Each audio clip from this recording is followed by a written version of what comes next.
Welcome to my channel. आज की इस वीडियो में हम बात करेंगे कि हम यूरिन कंप्लीट एग्जामिनेशन जो टेस्ट होता है वो लैब में किस तरह से परफॉर्म करते हैं। आज के इस टेस्ट में मैं आपको बताऊंगी कि यूरिन का फिजिकल एग्जामिनेशन कैसे होता है, केमिकल एग्जामिनेशन कैसे होता है और इसके साथ साथ माइक्रोस्कोपिक एग्जामिनेशन कैसे किया जाता है। वीडियो स्टार्ट करने से पहले आपसे रिक्वेस्ट है कि इस चैनल को जरूर सब्सक्राइब करके बेल आइकन को प्रेस कर दीजिएगा और इस वीडियो को जरूर लाइक कीजिएगा। तो सबसे पहले हम फिजिकल एग्जामिनेशन को परफॉर्म करेंगे। तो सबसे पहले ये देखेंगे कि इस यूरिन की जो क्वांटिटी है यानी कि इसका वॉल्यूम है वो कितना है, वो नोट कर लेंगे। स्पेसिफिक ग्रेविटी को नोट कर लेंगे और इसके साथ साथ इसका जो कलर होगा वो हम लिख लेंगे। फिर नेक्स्ट स्टेप स्टार्ट करेंगे हम, और नेक्स्ट स्टेप के लिए हम करेंगे केमिकल एग्जामिनेशन। केमिकल एग्जामिनेशन में हम यूज करेंगे यूरो कलर 10 और ये इसको हम कंबी 10 भी बोलते हैं। बेसिकली ये एक स्ट्रिप होती है और स्ट्रिप को हम यूरिन के अंदर डिप करते हैं। डिप करने के बाद हम 1 मिनट के अंदर अंदर इनको नोट करना होता है और इसकी फाइंडिंग्स जो होती हैं, इसकी रीडिंग्स जो होती हैं वो हम नोट कर लेते हैं। इस स्ट्रिप से हमें पता चलता है कि इस यूरिन में ब्लड तो नहीं है, बिलोरुबिन तो नहीं आ रही, इसके अलावा यूरोबिलिनोजिन तो नहीं आ रही, कीटोन बॉडीज हो गया, प्रोटीन हो गया, नाइट्राइट्स हो गया, ग्लूकोज हो गया। इसके अलावा यूरिन के पीएच हो गई और ल्यूकोसाइड काउंट जो होता है वो भी हम इसके अंदर देख लेते हैं इस केमिकल एग्जामिनेशन में। तो यहाँ तक तो था हमारा केमिकल एग्जामिनेशन। केमिकल एग्जामिनेशन के बाद हमारा जो नेक्स्ट स्टेप स्टार्ट होता है वो होता है कि हमने इस यूरिन को सेंट्रीफ्यूज करना है। सेंट्रीफ्यूज करने के लिए हम एक टेस्ट ट्यूब लेंगे और टेस्ट ट्यूब को हम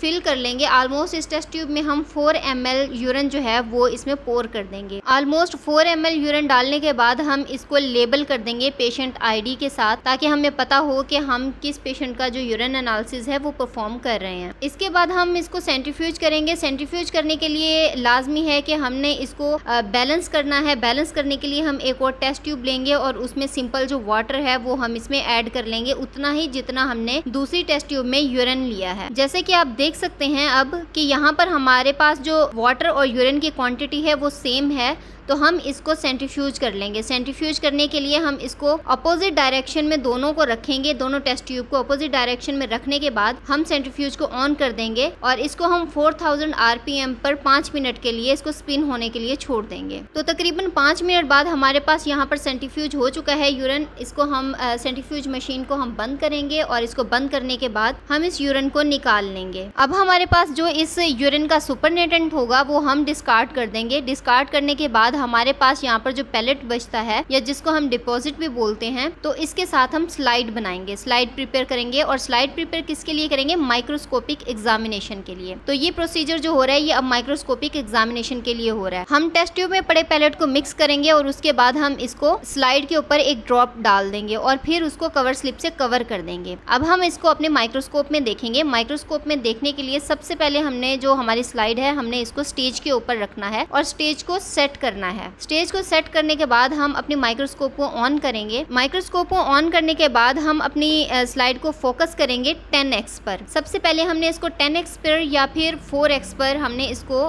फोकस करना होता है। फोकस करने के लिए हम धीरे धीरे स्टेज को ऊपर लेके जाएंगे और जहां पर हमें कुछ नजर आना स्टार्ट हो जाएगा वहां पर हम इसको छोड़ देंगे। तो इसका मतलब ये होता है कि हमारे पास जो स्लाइड है वो फोकस हो चुकी है। स्लाइड को फोकस करने के बाद हम 40x पर करेंगे। 40x पर हम इसकी फाइंडिंग्स देंगे। 40x पर करने के बाद हम इसकी लाइट जो है वो 40x के अकॉर्डिंग कर देंगे। उसके बाद हम अपनी माइक्रोस्कोप में इसको एग्जामिन करेंगे कि इस यूरिन में हमारे पास क्या है। इसके बाद हम देख लेते हैं कि हमारे पास माइक्रोस्कोप में यूरिन में क्या क्या चीजें दिखाई देती हैं। जैसा कि ये हमारे पास पस सेल्स हैं और आरबीसीज हैं, तो इनको हम फीड फुल या फीड पैक भी दे सकते हैं, आरबीसीज भी और डब्ल्यूबीसीज भी। WBC मीन्स पस सेल्स, तो हम पस सेल्स को यहाँ पे फीडफुल दे सकते हैं और ये हमारे पास यहाँ पर आरबीसीज हैं जो यूरिन में आ रहे हैं। इसके बाद अगर किसी पेशेंट के यूरिन में म्यूकस दिखाई दे रही होगी तो जो म्यूकस होती है वो माइक्रोस्कोप में हमें इस तरह की दिखाई देती है, यानी कि इसका जो स्ट्रक्चर होता है वो थ्रेड की तरह का होता है। तो ये हमारे पास म्यूकस होगी। उसके बाद अगर किसी पेशेंट के यूरिन में कैल्शियम ऑक्सलेट क्रिस्टल्स आ रहे होंगे तो जो कैल्शियम ऑक्सलेट के क्रिस्टल्स होते हैं वो हमें इस तरह के दिखाई देते हैं। ये इससे बड़े भी हो सकते हैं और इससे छोटे भी हो सकते हैं। जब हम इनको फाइन फोकस करते हैं तो ये शाइन करते हैं और शाइन जो होती है इनकी एक इन्वेलप की तरह की होती है। तो हमारे पास मोनोहाइड्रेट और डाईहाइड्रेट कैल्शियम ऑक्सलेट होते हैं। तो ये दोनों तरह के हमें यूरिन में दिखाई दे सकते हैं। इसके बाद हमारे पास ये आरबीसीज हैं, यानी कि ये पेशेंट के हेमाटोरिया की कंडीशन है, यानी कि इस पेशेंट के यूरिन में जो ब्लड है वो बहुत ज़्यादा आ रहा है, तो इस कंडीशन को हम हेमाटोरिया भी बोलते हैं।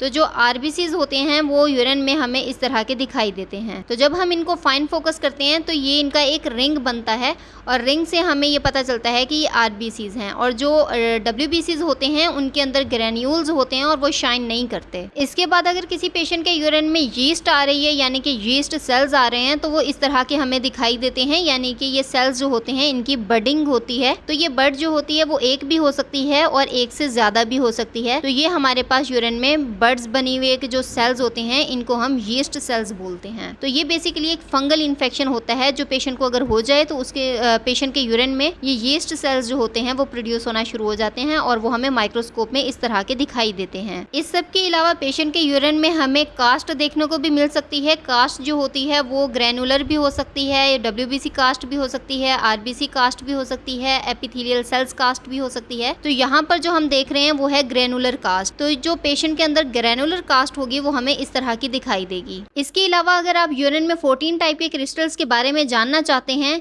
कि ये क्रिस्टल्स कौन से होते हैं और इनकी शेप्स कैसी होती हैं और ये किस तरह के यूरिन में आते हैं, तो इस सब पे मैंने एक पहले से वीडियो बना रखी है, उसका लिंक मैंने डिस्क्रिप्शन में भी दे दिया है। अगर आप वो जानना चाहते हैं तो उस वीडियो को भी जाकर देख सकते हैं। तो ये थी हमारी आज की वीडियो। आई होप कि आपको वीडियो पसंद आई होगी। वीडियो पसंद आई है तो वीडियो को लाइक कीजिएगा, शेयर कीजिएगा और इस चैनल को जरूर सब्सक्राइब करके बेल आइकन को प्रेस कर दीजिएगा। Thanks for watching.